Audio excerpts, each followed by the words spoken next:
சீமானுடைய பேட்டியை பார்க்கும்போது, இந்த காமராஜர் சம்பந்தமா கேள்வி கேட்கிறாங்க. அதுக்கு சீமானுடைய பேட்டிய பார்க்கும்போது, காமராஜர் உயிரோட இல்லைல்ல, அதனால தான் இப்படி பேசுறாங்கன்னு சீமான் சொல்றாரு. யோசிச்சு பார்த்தா, உயிரோட இல்லை அப்படிங்கிற ஒரே காரணத்துக்காகவே சீமான் வாயில அடிபட்டு நாசமா போன இறந்தவர்கள் பலர்.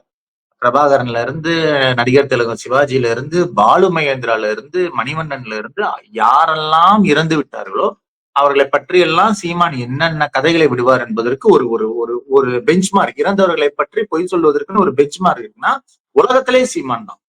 இப்ப நேத்து கூட ஓமந்தூர் ரெட்டி வந்து பஸ்ல போனாரு, ட்ரெயின்ல போனாரு. போயிட்டு இருக்கிறப்பயே அவர் பையனுக்கு 18 வயசு ஆயிருச்சு.